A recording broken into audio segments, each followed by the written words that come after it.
नमस्कार मित्रों, उम्मीद करता हूँ आप सभी अच्छे होंगे। आज हम डिस्कशन करेंगे कि स्टेट पीएससी के अंतर्गत यूपीपीसीएस की एक जो स्ट्रक्चर तैयारी है वो कैसी होनी चाहिए।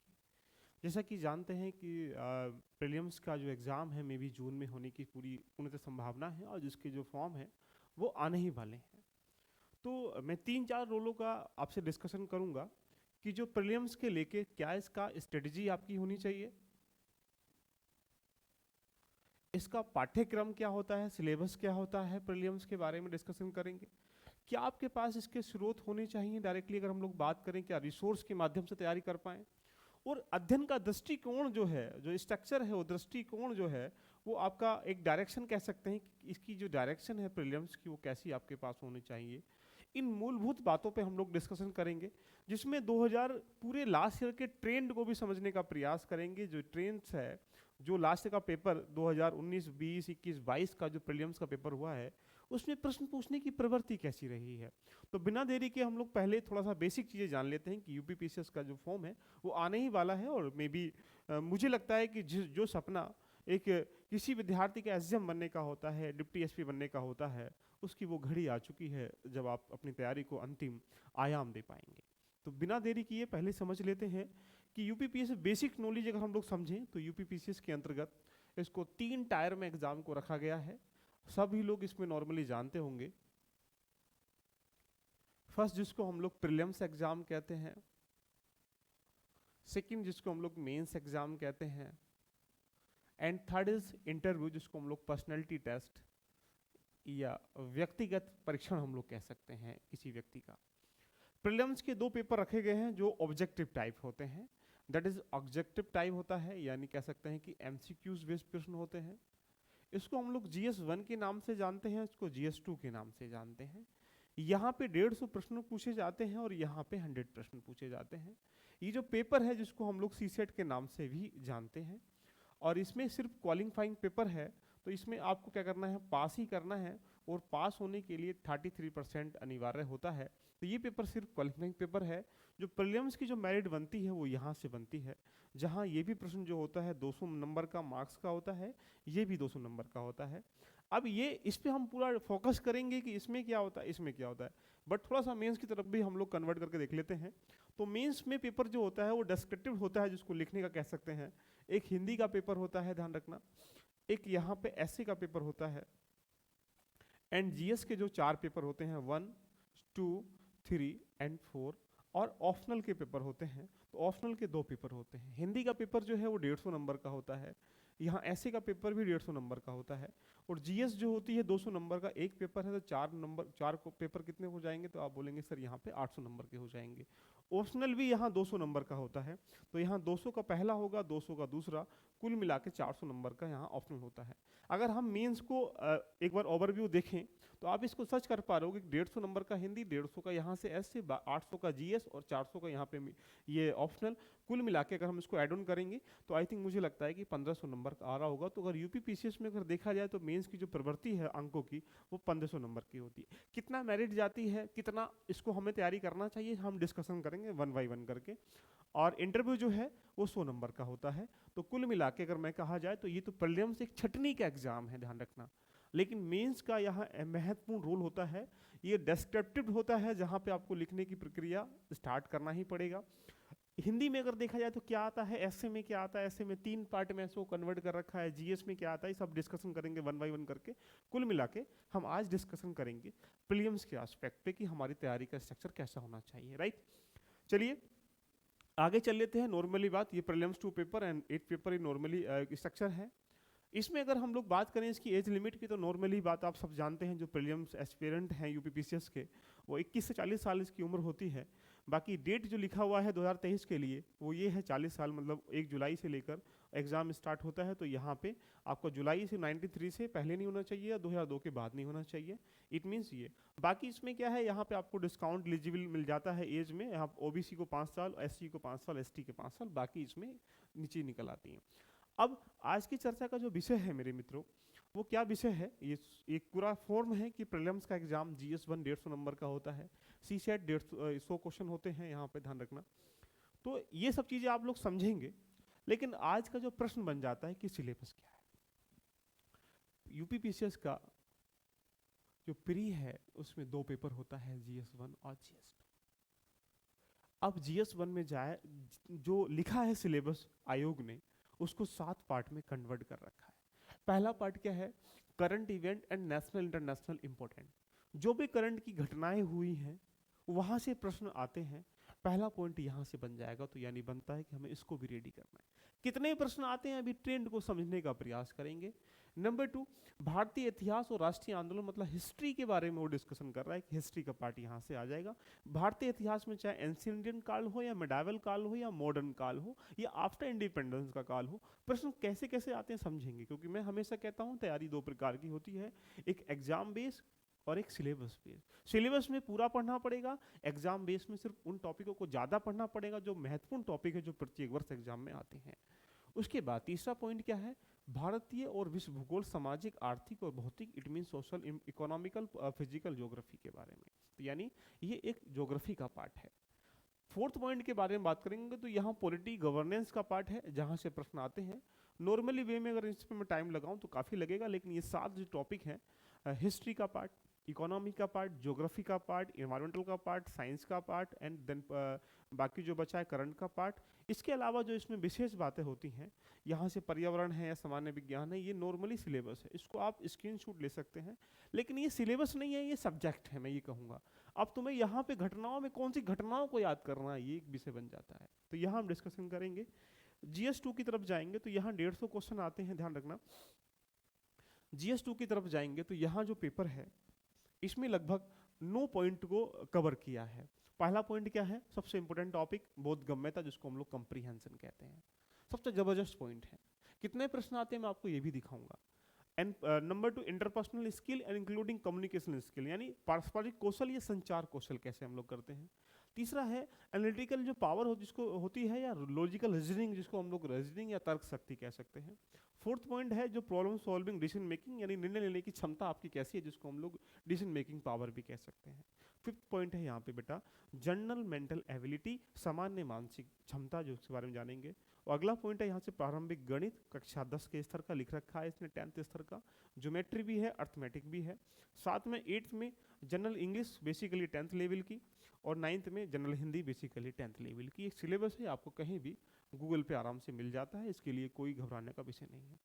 ये एक सिलेबस था प्रीलिम्स का, लेकिन अब हमें तैयारी कैसे करनी है इसके लिए हमें ट्रेंड को जानना पड़ेगा। आइए बिना देरी की हम लोग चलते हैं ट्रेंड की तरफ। अगर प्रश्न की भावनाओं की तरफ हम लोग देखें तो आपके सामने एक चार्ट दिखाई दे रहा होगा।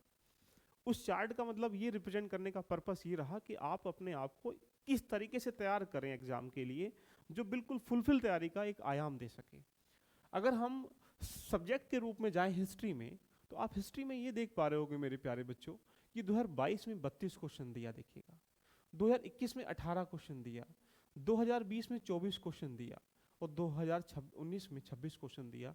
तो आप इसका एक बैलेंस अगर हम लोग करें तो अधिकतम क्वेश्चन कितना आ चुका है? 32 आ चुका है, और न्यूनतम क्वेश्चन कितना आ चुका है? 18 आ चुका है। तो इन दोनों का अगर हम लोग गैप देखें तो आप देख पा रहे होंगे लगभग यहाँ 14 का गैप आ रहा होगा। इसका मतलब है कि कहीं ना कहीं वो अपडेट करता है, यानी बढ़ाता है, कभी घटाता है, लेकिन औसतन अगर हम लोग ये देखें कि लगभग इसमें जो प्रश्न आएंगे, ध्यान रखना प्यारे बच्चों, वो लगभग ये मान के चलें कि 20 से 30 के बीच में प्रश्न आने की संभावना रहती है। तो आएंगे तो आएंगे।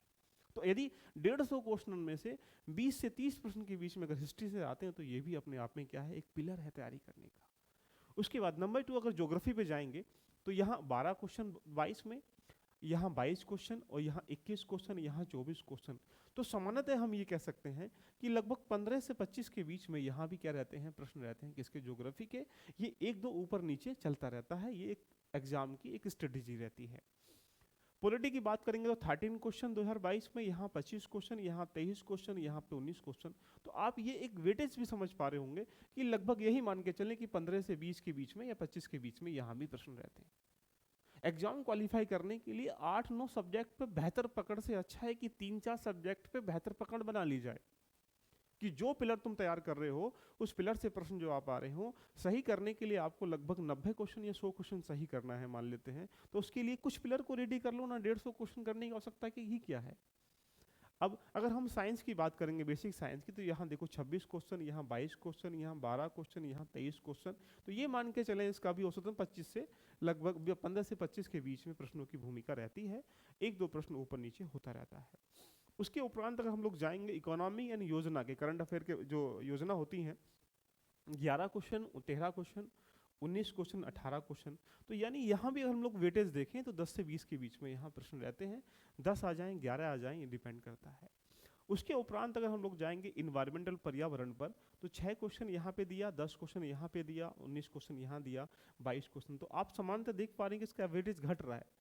और ये यूपी पीसीएस है, स्टेट पीसीएस है, ध्यान रखना। ये यूपीएससी की चरम सीमाओं पे चल रहा है। कभी यूपीएससी अपना रास्ता किसी टीचर को, किसी किताब को देता ही नहीं है। पता नहीं प्रश्न हर बार अपडेट करके चेंजिंग कर लेते हैं। तो यानी यहाँ भी मान के चले कि लगभग 10 से 15 के बीच में प्रश्न भूमिका रहती है आने की। कभी 6 आया तो अलग बात है। जो जनगणना है सेंसस से, यहाँ पे 2 प्रश्न दिया गया, यहाँ 8 दिया गया, यहाँ 3 दिया गया, यहाँ वो दिया गया। तो आप ये मान के चले नॉर्मली यहाँ पे कि 5 से 10 के प्रश्न आने की संभावना रहती है। कभी कभी 1, 2, 3 भी आ जाते हैं, कभी कभी 5, 6 भी आ जाते हैं। बट उसे हमें कह सकते हैं कि नहीं, अलग नहीं रखना, उसको भी हमें तैयार करना है। उसके उपरांत करंट अफेयर इंपॉर्टेंट सेगमेंट है, देखो बहुत इंपॉर्टेंट सेगमेंट है। 39 क्वेश्चन, 27 क्वेश्चन, 21 क्वेश्चन, 18 क्वेश्चन, ध्यान रखना। तो ये मान के चलें कि लगभग 25 से लेकर 35 के बीच में प्रश्न यहाँ लगभग कहीं ना कहीं वो आपसे पूछता रहता है। अब वो करंट को कई पार्ट में कन्वर्ट कर सकता है, political current, economical current, geographical current, है ना। तो उसको कैसे समझना, इसके बारे में डिस्कशन हम लोग करेंगे। एंड आफ्टर दैट इस यूपी स्पेशल के बारे में देखा जाए तो यहाँ पे 6 क्वेश्चन, यहाँ पे 5 क्वेश्चन, और उसके बाद अगर हम लोग यहाँ देखें तो यहाँ 8 क्वेश्चन, यहाँ पे 0 क्वेश्चन।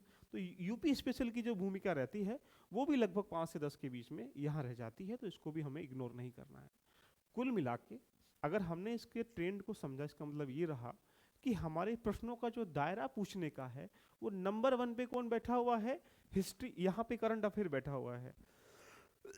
और नंबर 2 पे कौन बैठा हुआ है, हिस्ट्री बैठा हुआ है।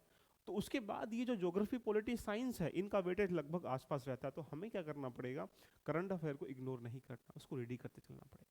अब ये प्रश्न ये बन जाता है बेटा कि हमें हिस्ट्री की कौन से ऐसे सेगमेंट है जहां से प्रत्येक वर्ष प्रश्न पूछता है। इस ट्रेंड को भी एनालाइज करना पड़ेगा। जब तक आप इसको एनालाइज नहीं कर पाएंगे तब तक आप चीजों को सिस्टमेटिक तरीके से प्रो नहीं पाएंगे। तो यानी आपने इसको ट्रेंड को समझा कि प्रश्न पूछता कैसे है, लेकिन हमारी स्ट्रेटेजी क्या होनी चाहिए, इस पे हम लोग डिस्कशन करें। और मैं आपके साथ किस तरीके से 2023 के लिए यूपी पीसीएस का जो एग्जाम है उसमें 2023 के लिए कैसे मैं जुड़ूंगा, इसके बारे में आपसे मैं डिस्कशन करूंगा। पहली स्ट्रेटेजी देखिएगा, एग्जाम में जो प्रश्न आता है वो उसका स्ट्रक्चर समझो पहले कैसे आता। पहला प्रश्न फैक्ट बेस भी हो सकते हैं। नंबर 2 प्रश्न कंसेप्ट बेस भी होते हैं। प्रश्न जो है कंसेप्ट बेस भी होते हैं। और प्रश्न जो है नंबर 3 पॉइंट एप्लीकेशन बेस भी होते हैं। एप्लीकेशन मतलब अप्लाइड पार्ट भी होते हैं जिसको हम लोग, और बाद में अजम्पशन बेस बहुत सारे प्रश्न बन जाते हैं। तो यानी 4 से 5 प्रकार के रूपों में प्रश्नों की प्रवृत्ति को तोड़ सकते हैं। अब प्रश्न जब भी यूपीएससी पूछता है वो 3 दायरे से पूछता है। देखिएगा 3 दायरा कौन सा, बड़े मजे से समझिएगा। पहला लास्ट ईयर के क्वेश्चन से उठाता है, लास्ट ईयर से उठाता है। कितना परसेंटेज, तो मैं कहूंगा लगभग 30 से लेकर 40%। तो यानी अगर 150 प्रश्न आया है तो 150 में प्रीलिम्स में 30% का मतलब है कि 35 से 40 या 45 प्रश्न ऐसे होंगे पहले वाले टॉपिकों से इंटरलिंक करके आ जाएंगे, या डायरेक्टली भी वो डायरेक्टली पुट कर देता है। तो यानी आपकी तैयारी का पहला चरण क्या होना चाहिए कि ऐसे क्वेश्चन जो बिल्कुल कॉमन नॉलेज, मतलब सभी के पास होते हैं लास्ट ईयर के क्वेश्चन, अगर उसमें से तुम गलत कर पा रहे हो तो अपने आप को उस दौड़ में से बाहर निकाल पाएंगे। तो यानी 30% तैयारी आपकी जब हो जाएगी प्रीलिम्स की, जब आपने लास्ट ईयर के पेपर को कंटेस्ट कर लिया होगा। कहाँ तक के, तो लगभग 10 साल के पेपर को तो कंटेस्ट करना ही पड़ेगा। और टाइमिंग अगर आपके पास कम है तो 5 साल के तो कंपलसरी होने ही चाहिए। तो पहली तैयारी आपकी यहाँ हो गई। दूसरी तैयारी की बात करेंगे तो यहाँ कंसेप्ट बेस्ड तैयारी अगर आपने की है तो वहाँ से जो नए क्वेश्चन बनेंगे, जो न्यू क्वेश्चन बनेंगे, जो एडवांस क्वेश्चन बनेंगे, उनको टैकल कर पाएंगे। जैसे सपोज कर लीजिएगा राइट से कोई प्रश्न आया है, लेकिन उस बार वो राइट से प्रश्न जो आया है पहले वाले प्रश्नों से डिफरेंट वे में जाके पूछ लिया। आर्टिकल 17 से प्रश्न था लेकिन इस बार आर्टिकल 28 से प्रश्न आ गया है। तो आपने पूरे जब तक मौलिक अधिकार को संयमित तरीके से नहीं पढ़ा होगा तब तक आप उस प्रश्न को नहीं कर पाएंगे। तो आपके पास पहले ये नॉलेज हो जाए, फिर ये वाली नॉलेज भी होनी चाहिए। अगर ये होगी तो आप क्या कर सकते हैं कि यहाँ पे जो 30% यहाँ, तो लगभग 40% की तैयारी आप यहाँ कर पाएंगे। अब 2 स्टेप में आपने तैयारी कर ली, पहला लास्ट ईयर पेपर को भी कंटेस्ट कर लिया है, कंसेप्ट को कंटेस्ट कर लिया है। तीसरा जो रोल रहता है वो स्टैटिक पार्ट की जगह डायनेमिक पार्ट का रहता है। डायनेमिक पार्ट इसका मतलब ये रहा कि करंट का रोल रहता है, यानी कह सकते हैं कि जब 150 प्रश्नों में से 30 से 35 प्रश्न जब करंट अफेयर के आ रहे हो तो लगभग उसका भी काफी वेटेज हो जाता है। अब ये करंट अफेयर कैसे लिंक करना है देखिएगा। करंट अफेयर के कई सारे दायरे हो सकते हैं। कुछ करंट अफेयर ऐसे होते हैं जो स्टैटिक पार्ट से लिंक करते हुए आते हैं। जैसे 370 का जो मुद्दा है वो क्या है, वो स्टैटिक पार्ट से लिंक है कॉन्स्टिट्यूशन से, उसका कोई अलग से नया इनोवेशन नहीं किया गया, उसको हटाया गया। तो हटाने की प्रक्रिया आप जानते थे पहले, लेकिन अब वर्तमान में क्या किया, उसको जोड़ लिया गया। तो ऐसे ही जो करंट अफेयर होती है उसको इंटरलिंक करके पढ़ना चाहिए। नंबर 2 करंट अफेयर होती है जो नए इनोवेशंस किए गए, नई घटनाएं हैं, नए इवेंट हैं, नए प्रोग्राम हैं, नई योजनाएं हैं, नए एग्रीमेंट हैं। ये अगर आपको नहीं पता तो वहां से करंट अफेयर के दोनों दारों को आप नहीं समझ पाएंगे कि स्टैटिक करंट के कैसे जोड़ा और डायनेमिक करंट कैसे जोड़ा, ध्यान रखना। तो अब सोचिएगा, ये भी सेगमेंट अपने आप में महत्वपूर्ण रोल अदा करता है। तो यहाँ 3 स्टेप में तैयारी को करना चाहिए। अगर आपने 3 स्टेप की तैयारी नहीं की है तो ये मान के चलें कि आपकी प्रीलिम्स की तैयारी भी पूरी इन सब चीज़ों के आधार पर नहीं है। नंबर 2 स्ट्रेटेजी जो आ जाती है, ध्यान रखना, ये बड़ा इंपॉर्टेंट रोल अदा करती है। सबसे बड़ी इंपॉर्टेंट जो रोल अदा करने का पर्पस इसका मैं कहूँ तो ये है कि जब हम किसी युद्ध में जाते हैं या किसी दौड़ में जाते हैं तो पहले प्रैक्टिस क्यों करते हैं? पहली प्रैक्टिस इसलिए करते हैं कि कहीं वहां जाके कोई समस्या पैदा ना हो। उस 2 घंटे के हॉल में बैठने पर हम किस तरीके से चीज़ों को रिमाइंड कर पाएं, रिकॉल कर पाएं, चीज़ों को समझ पाएं, ध्यान रखना। अगर आप इसको नहीं समझ पाए हो तो क्या होगा, आप डायरेक्टली बिना तैयारी के आप चले जाएंगे तो क्या वहाँ अपने आप को रिप्रेजेंट कर पाएंगे? बोलेंगे सर नहीं। तो इसलिए सेकंड तैयारी होती है कि आप अपने टेस्ट सीरीज पर, जिसे हम लोग मॉक कह सकते हैं, ध्यान रखना। इट मीन्स मतलब टेस्ट सीरीज पर विशेष ध्यान देना चाहिए। अब टेस्ट सीरीज का एक प्रश्न बन जाती है कि टेस्ट सीरीज लगाएं कैसे और क्यों लगाएं, इस पर नया सेगमेंट पर चर्चा करेंगे। लेकिन ये दुर्लभ, कहीं ना कहीं ये भी एक विषय बन जाता है। कभी कभी ऐसे इंस्टीट्यूटों की टेस्ट सीरीज आप लगा लेते हैं जिनका अपना खुद की एक्सपर्टीज नहीं है उस टेस्ट सीरीज को बनाते समय, तो वो दुर्लभ रेयर ज्ञान पूछ लेती हैं कि कभी कभी हमसे वो प्रश्न नहीं हो पाता तो हम डिमोटिवेट हो जाते हैं। तो डिमोटिवेट बचने से एक ही रास्ता है कि टेस्ट सीरीज बेहतर संस्थान की, बेहतर प्लेटफॉर्म की लगाई जाए। कहीं ऐसा ना हो कि आप सही डायरेक्शन की तरफ जाने के लिए आप उल्टी डायरेक्शन में कन्वर्ट हो जाओ। मान लो आपसे 10 क्वेश्चन तुमने कभी जीवन में उनको पढ़ा ही नहीं है, तो उन्हें करने के लिए आप कहीं नोट्स खरीदेंगे, बाजार से किताबें खरीदेंगे, किसी टीचर से जाके मिलेंगे, तो जो हो सकता है कि वो यूपीएससी या स्टेट पीएससी के लिए वो प्रश्न नहीं बने हो, वो सिलेबस में ही नहीं हो, ध्यान रखना। तो ऐसी टेस्ट सीरीज को बेहतर तरीके से लगाने का पर्पस ये है कि यदि किसी भी इंस्टीट्यूट की आप टेस्ट सीरीज लगा रहे हो, मान लो आपने 10 टेस्ट सीरीज लगाया और यहाँ से 10 टेस्ट सीरीज लगाया है और एक टेस्ट सीरीज में 150 क्वेश्चन है, इसका मतलब यह है कि आपने कहीं ना कहीं 1500 प्रश्नों का अभ्यास कर लिया है।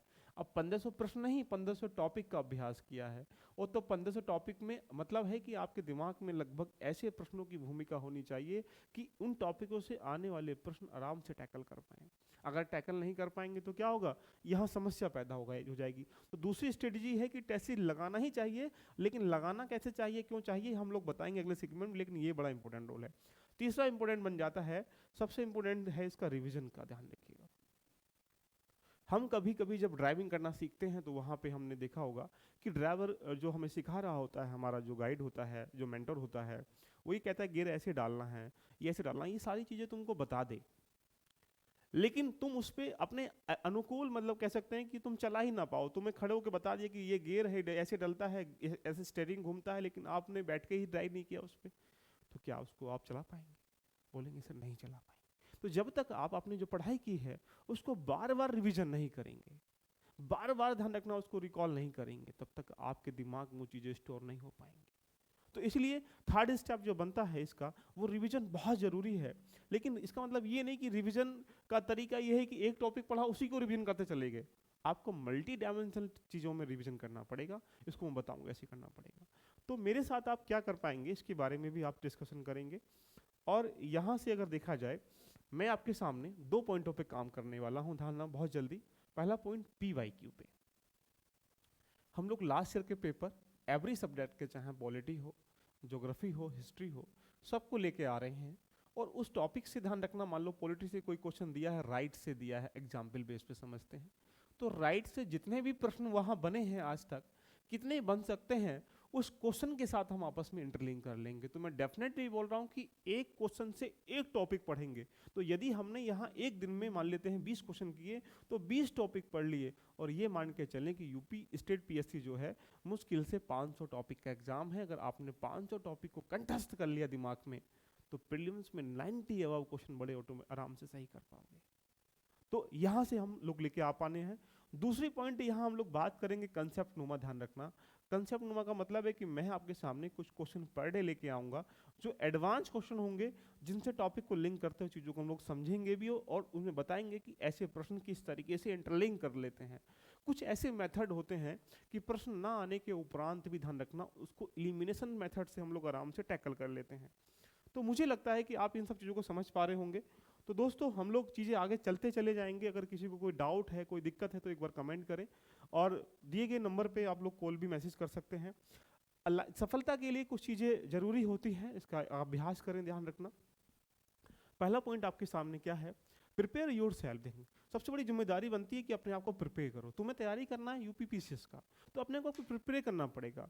घर से निकले हो ना सफलता पाने के लिए, तो आपने क्या करना है, छोटे छोटे गोलों को अचीव करने के लिए शेड्यूल सेट करना पड़ेगा कि मुझे भाई पॉलिटी ऐसे पढ़नी है, हिस्ट्री इस किताब से पढ़नी है। अगर पूरा प्लान नहीं होगा तो माइंड काम नहीं करेगा। तो जब आपके पास प्लान होता है तो आपका माइंड काम करता है। इसलिए अपने आप को पहले तैयार करें, ध्यान रखना। जब भी कोई लकड़हारा लकड़ी काटता है तो पहले अपनी हथौड़ी को चाटता है, लकड़ी बाद में काटता है। अगर आपकी दिमाग को नहीं चाट पाएंगे, दिमाग को अगर आप शार्प नहीं कर पाएंगे, दिमाग को शांत नहीं कर पाएंगे, कितना ही पढ़ लीजिएगा वो स्टोरी नहीं होगा, ध्यान रखना। क्लियर है। नंबर 2 पॉइंट बन जाता है कि मेक अ टाइम टेबल। बहुत जरूरी होता है। जब तक अपने जीवन में संयमित तरह की चीज़ों को नहीं सजाते हैं तब तक हम बिखरे हुए रहते हैं जीवन में भी और अपनी किताबों में भी, ध्यान रखना। तो डिपेंड करता है कि आपको सुबह से लेकर शाम तक करना क्या है। ये मत करो कि मुझे 6 से 7 बजे उठना है, ये टाइम टेबल नहीं, ध्यान रखना। ये सब बकवासबाजी है। हम रोज बनाते हैं ऐसा टाइम टेबल, लेकिन हमें ये करना है कि आज हमें सुबह से लेकर शाम तक इस टॉपिक को पढ़ना है, ये यहाँ से टेस्ट लगाना है, ये करना है। उसको चाहे रात के 2 बज जाए चाहे 3 बज जाए, करके सो जाओ। उसको टाइम टेबल कहते हैं। टाइम टेबल का मतलब है कि आज आपको अचीव क्या करना है। इसका मतलब ये नहीं कि 12 बजे उठना है। अगर तुम माइंड को कमांड दो वो काम नहीं करेगा। कभी कोई आदमी अगर सर पे प्रेशर रखता है वो कभी चलता नहीं है, दिमाग हैंग हो जाता है। इसलिए दिमाग को हैंग नहीं करता, दिमाग को प्रबंधन करना है, दिमाग को मैनेजमेंट करना है, टेबल नहीं बनाना है।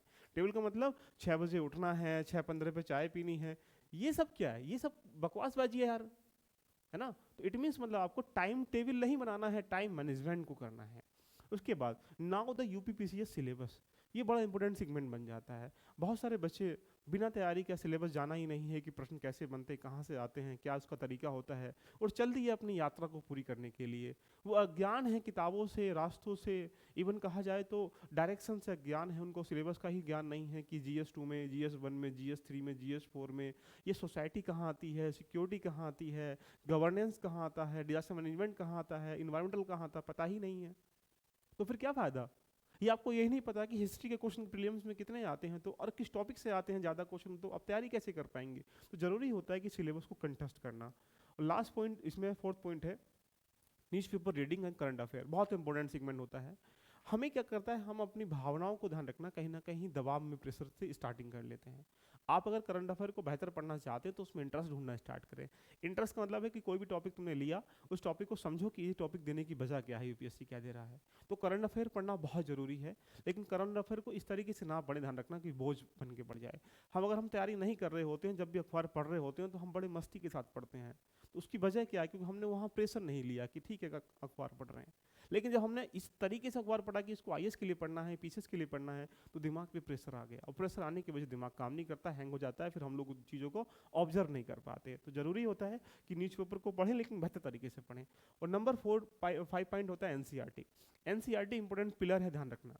जब भी आप कोई सफलता प्राप्त करना चाहते हो उसके लिए 3 चीज़ें बहुत जरूरी होती हैं। तो कॉमन नॉलेज, एक एडवांस नॉलेज, और एक रिवीजन या टेस्ट, जिसे मैं कह सकता हूँ। कॉमन नॉलेज, बेसिक नॉलेज, जो नींव है जो तैयारी की, वो आपकी कहाँ से तैयार होगी, वो एनसीईआरटी तैयार होगी। ये चीज़ें मैं आपको बता रहा हूँ कि एनसीईआरटी कैसे पढ़नी है। नेक्स्ट सेशन में हम लोग चर्चा करेंगे। क्लास नंबर 6 से लेकर 7 तक की सारी एनसीईआरटी में इसी प्लेटफॉर्म पे लेके आ रहा हूँ, तो बहुत मस्ती के साथ आप एंजॉय करें इस यात्रा का। अगला है सोल्विंग प्रीवियस ईयर क्वेश्चन।